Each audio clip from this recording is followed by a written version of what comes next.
여러분 안녕하십니까? 오늘은 성경 속에 숨겨진 마치 한 편의 스릴러 영화 같은 이야기가 될 것 같습니다.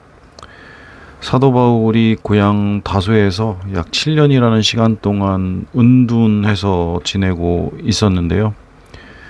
물론 지난 시간에 살펴본 것처럼 그 안에도 많은 일들이 있었습니다. 이때 바나바라는 인물이 바울을 찾아와 그를 데리고 안디옥이라는 도시로 가게 됩니다.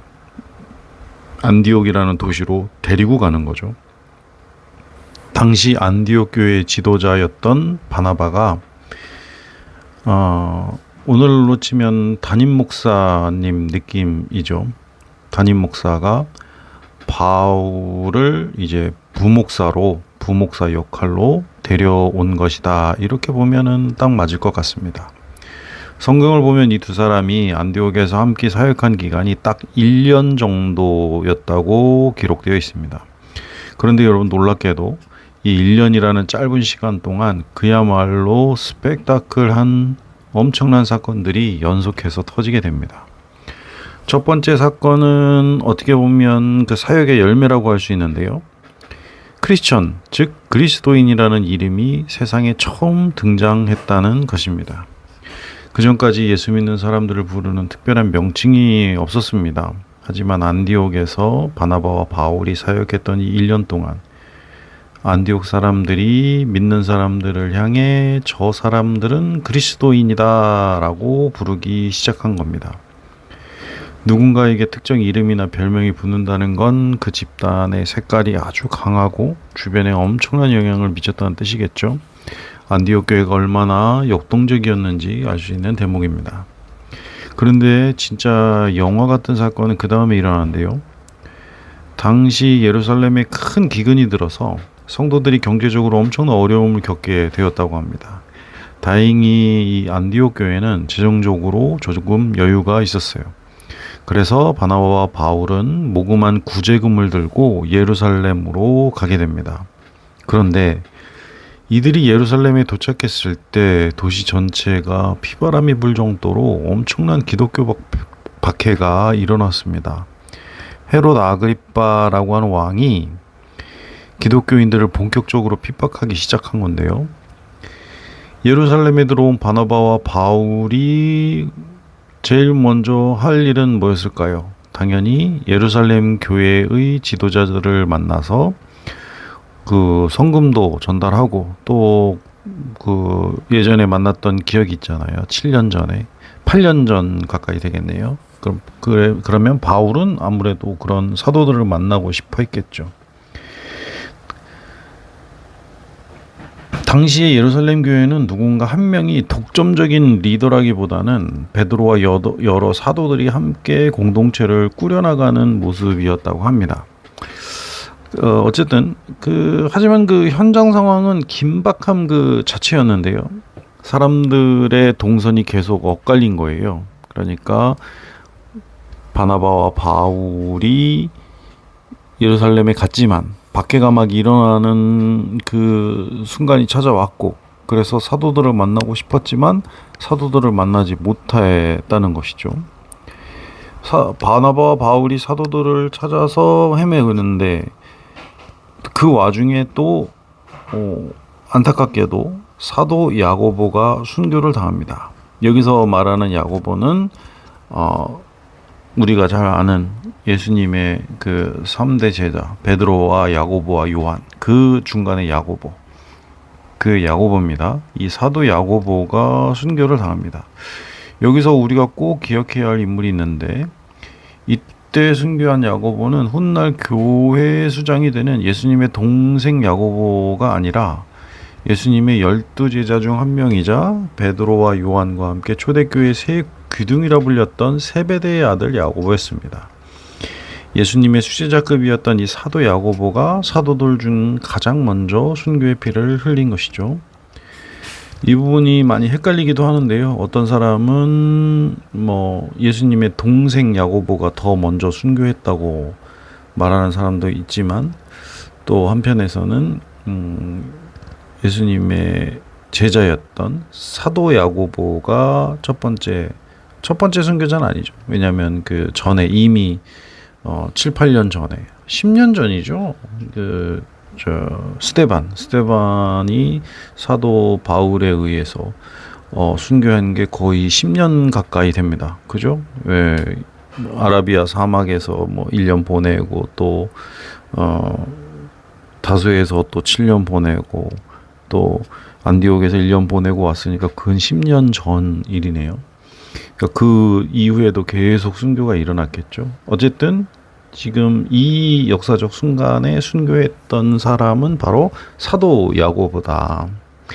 그리고 이어 베드로마저 감옥에 갇혀 죽을 위기에 처하게 됩니다.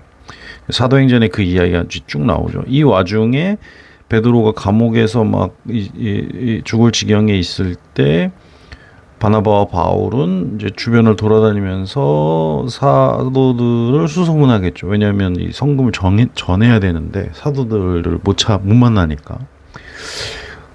그런데 베드로가 감옥에 있는데 이 감옥에서 또 놀라운 기적이 일어납니다. 성경에 보면 천사가 감옥문을 열어주었고 베드로는 극적으로 탈출에 성공하게 됩니다.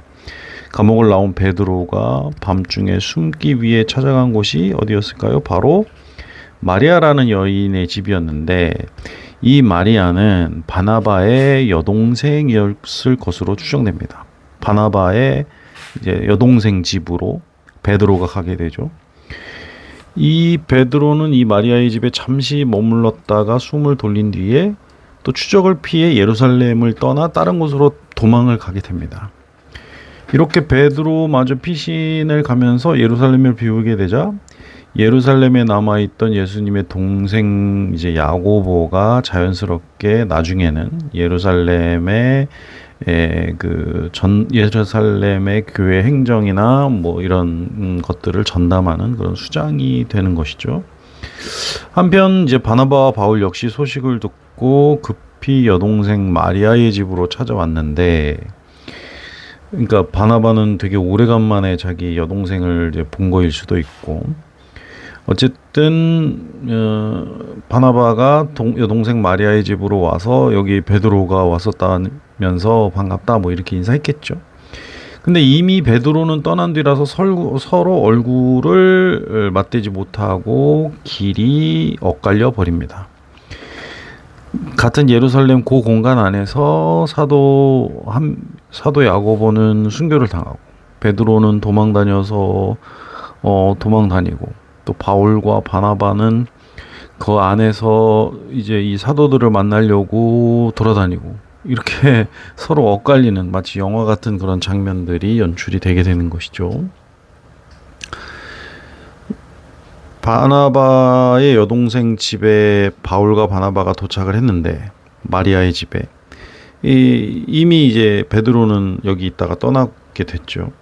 그런데 이제 이 집에서 아주 중요한 인물 한 명이 나타나는데 바로 마리아의 아들이자 바나바의 조카인 마가 요한이라는 어린 청년이 이제 등장을 합니다. 생각해보면 이때 진짜 긴박했던 것 같습니다. 왜냐하면 이미 야고보가 순교했으니까 다음 차례는 베드로일 수 있는데 이 베드로 사도가 탈옥을 했습니다. 밤중에. 분명히 감옥에 넣어놨는데 탈옥을 했죠. 로마 병사들이나 유대 당국이 이 베드로를 찾으려고 가만히 있지 않았겠죠. 아마 마리아의 집까지 이제 표적이 되어서 추적을 해 올 것이 뻔한 상황이었던 것 같습니다. 순식간에 표적이 되어버린 거죠. 마리아의 집이. 군사들이 언제 들이닥쳐서 풍비박산이 날지 모르는 절체절명의 위기 상황이 된 것이죠. 이때 삼촌인 바나바가 구원투수처럼 나타난 거예요. 마리아는 오빠 바나바에게 부탁했겠죠. 오빠 지금 우리 집이 너무 위험합니다. 이 아이 우리 아들만 좀 안전한 곳으로 데려가 주세요 라고 분명히 바나바에게 요청했던 것 같습니다. 그래서 바나바와 바울은 예루살렘에서 사도들을 만나지는 못했지만 생각지도 못하게 어린 조카 마가 요한을 데리고 다시 안디옥으로 복귀하게 됩니다. 우리가 마가 요한의 입장에서 한번 생각해 보면은 하루아침에 자기가 집이 수색 대상이 되고 목숨이 위태로운 정말 죽음을 직면하는 순간이 되어버렸습니다. 자기는 그냥 가만히 있었는데 베드로가 왔다가 가는 바람에 그 집이 이제 큰 어려움을 겪게 된 거죠. 어찌할 바를 몰라 하고 있을 때, 어떻게 할지를 모르고 있을 때 갑자기 또 삼촌 바나바와 바울이 나타나게 되는 것이죠. 그리고 그들을 따라서 안전한 곳으로 도망을 가게 되는 겁니다.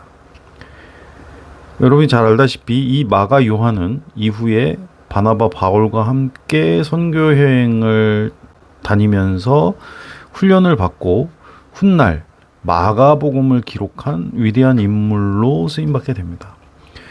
바나바와 바울의 당초의 계획은 무엇이었어요?